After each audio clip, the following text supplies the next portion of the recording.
Hi everyone, welcome back to Shady Oaks Farm. As you can see behind me here, I have a Swisher mower. This is a rough cut. They also make a finish mower. We bought this mower probably a couple months ago, and one of the first things we wanted to do was make modifications to it. So my son, he did all the design on this one here, the upgrades we're doing. I would have had no idea how to do these, but I'm sure if you do some research, and plus I can always explain some of the stuff if anybody got any questions out there or anything, go ahead and make a comment. But we made some upgrades to this, some serious upgrades to this, and if you own one or you've looked at them and you see some of the things that I'm going to show you here, you'll understand why we made the upgrades. So no further ado, I'm going to show you some things we did, and you guys can follow along, and I'll point them out and see what you think of it. Leave it in the comments what you think. So the first upgrade we did, if you own one of these, you got this piece of crap right here. I call it crap because it does start it. This is an auto start. It's got a battery on board on the mower. Turn the key, you start it up. That's fine and dandy. But the rest of it, you have a wired cable that goes through here. This little sucker here. This attaches to the engagement of the blades. That is not needed. And neither is the key, because everything we're going to do is remotely. And you say, wow, how do you do that? So the first thing you do is get rid of this piece of garbage here. You know, this thing's a pain in the butt. You got it like this, you got to pull that wire down, and it's really hard to pull down to get that mower engaged. That's a long, you're talking 7 foot, 8 foot of wire to pull, and it's kind of cockeyed down inside the mower there. So, and then my problem was every once in a while it would flip back up and disengage. You look behind you and all the grass is tall again. So get rid of that piece of junk. That's the first thing we did. Second thing we did, you have this little apparatus they put on the front of the mower to raise and lower it. It's just a screw jack. Got a cheap little handle on there. Harder than heck to turn, as you probably all know, who's ever had one of these. That's number 2 upgrade. Get rid of that. Another piece of junk. Number 3 upgrade, and even, this is funny, is Swisher's even upgraded this thing. So this is their old design. This is the offset. So this goes onto your UTV or ATV, whatever, and it sits out like this. And the problem is when you turn a corner one way, your tire will hit this bar right here. And so it causes all kinds of problems, as you can imagine. And when you're turning a sharp corner, it hangs up, mower gets bind up, and then you got to back up. Piece of junk too, and even Swisher must have recognized that it was a piece of junk, because now what we have on the front of this, I'll show you, we redesigned it just like Swisher did, and it makes a great offset. So I will say they came along and made a great design there, a great design change. So get rid of that piece of junk. So let me show you what we've done here. So the first thing you're going to ask me is, Bill, you just threw all this stuff away. Okay, I can understand throwing the drawbar away and putting on a new drawbar with a hitch and everything, but you threw the screw crank away, and you threw the most important part, the part that starts the mower and the part that engages the mower. So how are you going to do this now? Well, what we're going to do is we're going to do it remotely, like I said. You're like, how do you do that? Well, first thing is we got us a remote. You can buy these on Amazon, anything else, and it goes to a relay box. And I'm going to show you that stuff now. I'm going to put it on the other camera. All right, so we come over here to the machine. There's our drawbar. So this is the design I was talking about. This is what Swisher already made. So you got this offset here. My son designed this and created it on a CNC machine, cut it out, welded it all up. We added a ball hitch on the end of it instead of the pin thing they had that you just put on the back. And then we also changed the modified. This is the original piece right here that Swisher has. But what we did is we drilled out. They had 2 bolts in there. They had this bolt and another bolt. We drilled out the one hole here to put a pin in. So we got a pin in here, and then we put a bolt here with a lock nut on the other end, so it will swivel. So that one's tightened down there. And then you might see here. The other thing we did, we got 2 linear actuators we bought. So this is the first one. This will raise or lower the mower with the remote control. And then we also put a linear actuator Inside this cavity here, this is where that cable went down in there. We put a linear actuator in there, and that will engage and disengage your mower. So, you know, like I say, everything's remotely. And then the other thing he did was rewire all this to let you automatically start it and shut it off from the remote.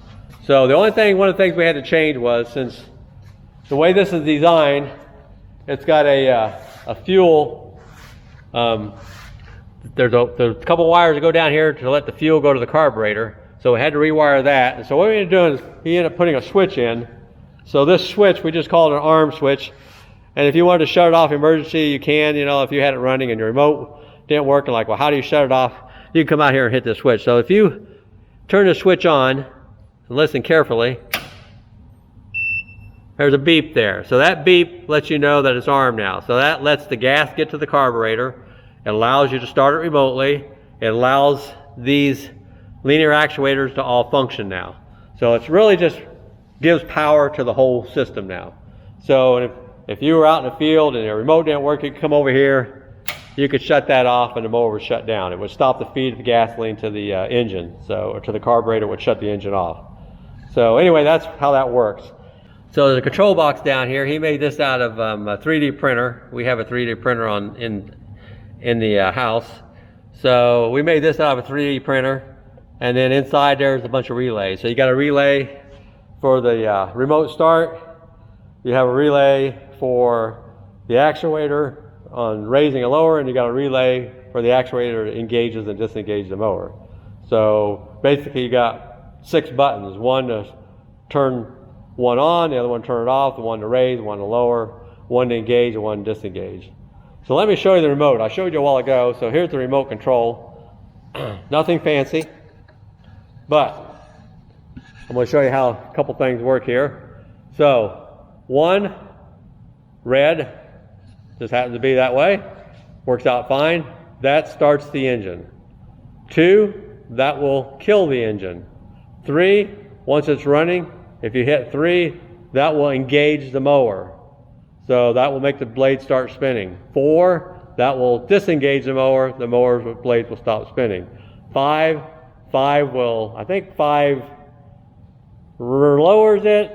Yeah, 5 lowers it and 6 raises it. So right now, this deck is at 4 inches high. You can see the back here, and I don't have this on the UTV over here, but you can see how high the deck is here. It's pretty high. Now I can lower that almost all the way down to the ground. And once it's on the UTV, it lowers it pretty level. So let me show you how this functions before I take it out in the field and show you. All right, so we're gonna come down here. We're gonna hit our switch. We armed it. And the next thing we're gonna do, we're gonna go ahead and start it. Cody's probably gonna move because I'm gonna start the engine up. All right, you ready? Here we go. So I'm gonna hit red.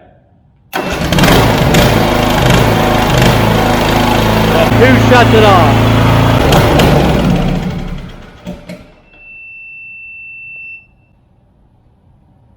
All right, and then you got 3, which engages it. I'll do that outside in the field, and 4 disengages it. 6 will lower the deck, 5 will raise the deck. So right now the deck is raised all the way, so we're gonna hit 6 and we're gonna lower the deck. So watch closely on the solenoid.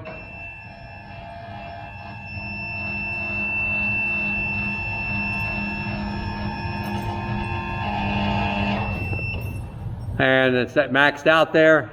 You can see this is pretty much bottomed out. It's a little high on the back, and that's because they don't have it on the UTV, but once you got on the UTV, it's only about 1 inch or so off the ground. And then same thing, back to 5, and that will raise it back up.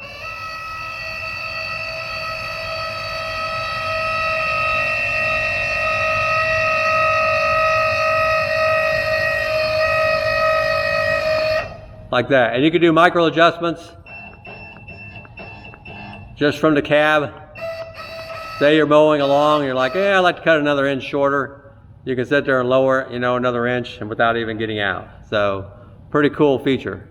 So that's what we did right there. So that's the upgrades we did. So let me take it out in the field and I'll show you how it works out there. All right, so we're gonna mow here a little bit. I got the remote control in my hand. I'm gonna pull up a little bit. I got another camera outside there.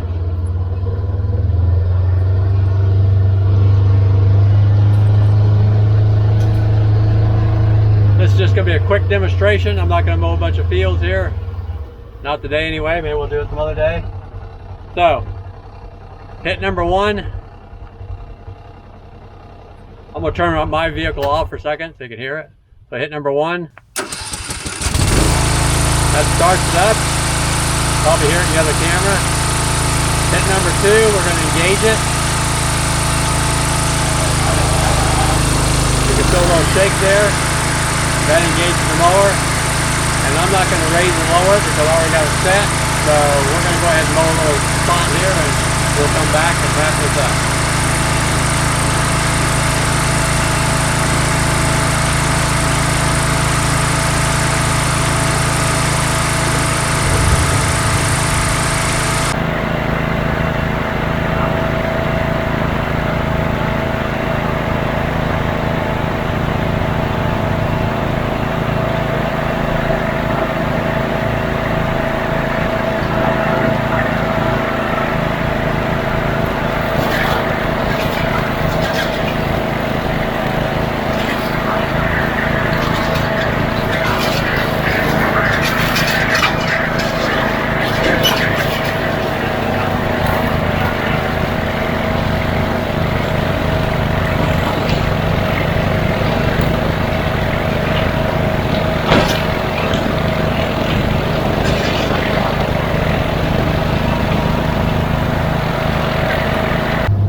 I'm not here to review the mower itself, the Swisher mower. Rough cut. It's a great mower. Mows, as you can see, it mows nice and tall stuff. But what I was here for is show you some cool upgrades that can make your mowing job so much easier. Just by being on your UTV, your ATV, whatever. None of that messing with that cable thing. And those are the 2 simplest ones. Putting 2 actuators on there is not that tough. You can do a little bit of welding on the, you don't have to do any welding on the one. You don't have to really do welding on the second one, depending on how high you want it, how low you want it. You can pretty much just drill a hole and mount the brackets on there. We did that the first time. We felt we wanted to raise a little higher, so we ended up welding a bracket on there so we had 3 choices. We can move the holes and we can make it even higher or we can make it lower. So we just chose to do it that way. You don't have to. You can buy the actuator stock. They come with a bracket. You can bolt the brackets on. You know, and the only thing you might have to do that, you know, and I can answer any of the questions if you have, just leave them in the comments, but it's getting the relay box, and I can show you the parts, you know, that you can get, and then it's just, you know, putting jumpers in the wires and wiring it up to the box. I'm not saying it's easy. I mean, you got to have a little bit of smarts, but I think anybody can do it out there. I mean, my son's very good at this stuff, so he's designed a lot of different things, but this is one of the coolest things he's got. He always wants me to do he wants to do an autonomous mower, but I'd have to buy a 0 turn. You know, he's got all the parts to do an autonomous mower to mow the property, but someday I might take him up on his offer. But right now, I just want to show you this thing. It's a cool upgrade, and probably a one-of-a-kind upgrade out there on the Swisher mower. Thanks for watching, and we'll catch you on the next video.